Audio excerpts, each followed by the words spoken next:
मैं हूं आशिकीन कुरैशी, आप देख रहे हैं JPN 7 न्यूज। बात अब अमरोहा लोकसभा क्षेत्र से बसपा के प्रत्याशी फरहत हसन उर्फ हाजी शब्बन की। हाजी शब्बन ने अपनी चुनावी मुहिम छेड़ दी है। गढ़ विधानसभा क्षेत्र के बक्सर कस्बे में बसपा के कैडर कैंप में सांसद मुनकाद अली ने कहा कि कार्यकर्ता लोकसभा चुनाव की तैयारी में जुट जाएं और अमरोहा लोकसभा क्षेत्र से बसपा प्रत्याशी हाजी शब्बन को भारी बहुमत से जिताएं। इस मौके पर प्रत्याशी हाजी शब्बन ने कहा कि बसपा कार्यकर्ताओं ने जो कहा है वो किया है, वह हिम्मत ना हारें।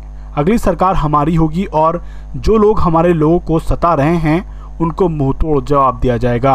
इस मौके पर गढ़ विधानसभा क्षेत्र के लोग भारी संख्या में मौजूद थे।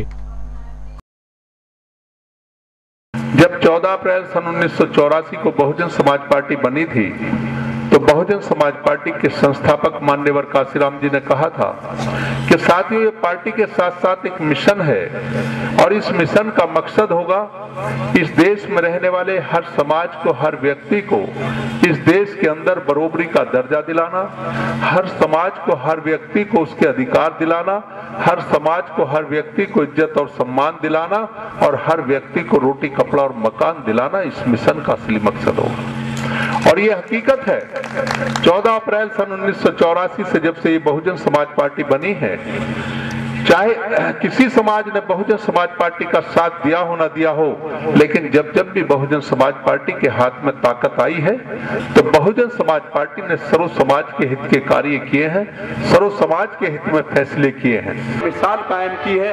बहुत सारा वोट, यानी अंदाजे से भी ज्यादा वोट आप लोगों ने इस विधानसभा के चुनाव में हाजी शब्बन साहब को देकर कोई कमी नहीं छोड़ी जिताने में। अगर भारतीय जनता पार्टी और जो है कांग्रेस पार्टी थोड़ा थोड़ा सा वोट ले लेती तो यहां से आपके विधायक हाजी शब्बन होते, लेकिन मैंने कहा कि साजिश के तहत हराया गया। जो भारतीय जनता पार्टी 40,000 वोट लेती थी वो 3,000 पर सिमट गई, आप अच्छी तरीके से जानते हैं। इसलिए मेरे भाइयों, मेरे दोस्तों, इसका बदला लेना है, आपको भारी वोटों से यहां से जिताकर पार्लियामेंट में भेजना, देश की प्रधानमंत्री बहन कुमारी मायावती जी को बनाना है। जय भीम, जय भारत। जितनी मेहनत के साथ, जितनी मोहब्बत के साथ, जितनी खुलूस के साथ मेरा इलेक्शन लड़ाया, मैं इसको कभी जिंदगी में भूल नहीं सकता, न इसका कभी एहसान उतार सकता। सारी जिंदगी आपका शुक्रगुजार रहूंगा कि एक नए आदमी को, जो पिछली दूसरी जगह से आपके बीच में चुनाव आके लड़ा, आपने अपनी दुआओं से ऐसा नवाजा कि पिछले सारे रिकॉर्ड आपने यहाँ तोड़ दिए।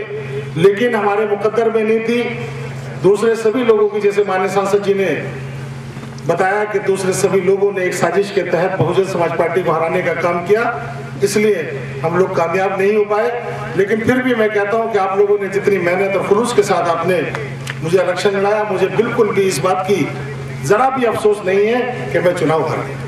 तो जितनी मेहनत आप लोग कर सकते थे आपने उससे बढ़कर की। अभी पिछले महीने 28 तारीख को हमारे प्रदेश अध्यक्ष जी हापुड़ में आए थे, वहां पर एक बात आई कि आप कैसे जिताएंगे, आपका लक्ष्य क्या है। हमारी पार्टी के लोगों ने कहा कि पिछली बार 67,000 वोट, 66,800 कुछ वोट विधायक जी को मिले थे, इस बार हमारा लक्ष्य 80,000 वोटों का है।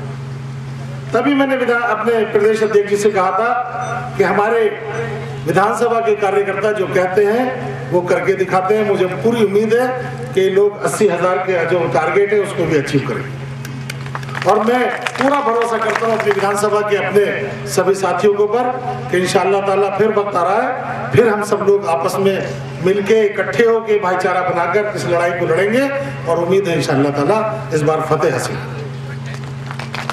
माननीय सांसद जी ने आपको विस्तार से बताया, पार्टियों के बारे में भी बताया, इस सरकार के बारे में बताया। मैं बहुत ज्यादा वक्त आपका नहीं लूंगा। सारी पार्टियां आपके सामने है, चाहे कांग्रेस हो, बीजेपी हो, समाजवादी हो या कोई और अन्य पार्टियां हो, सब आपके बीच में। आज सभी ने एक ही टारगेट बना रखा है, बहुजन समाज पार्टी। क्यों? क्योंकि बहुजन समाज पार्टी के साथ में सभी वर्ग के लोग, सभी धर्मों के लोग जुड़ रहे हैं और बहुत तेजी के साथ जुड़।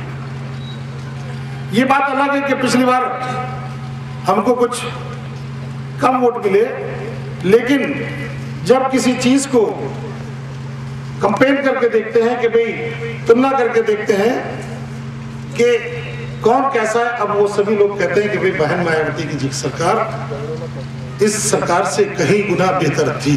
आप लोगों से भी उम्मीद करता हूं कि जो ताकत आप लोगों ने पिछले इलेक्शन कर, इस ताकत को आप कायम रखेंगे और भाई रखेंगे। आने वाले इलेक्शन में आप लोग पूरी ताकत के साथ इन गुंडों और मवालियों का और इंशाल्लाह अपने भाई को यहाँ से एमपी बनाकर भेजेंगे और बहन जी को इस मुल्क का प्रधानमंत्री बनाएंगे। मैं अपनी बात खत्म करता हूँ। जय भीम, जय भारत।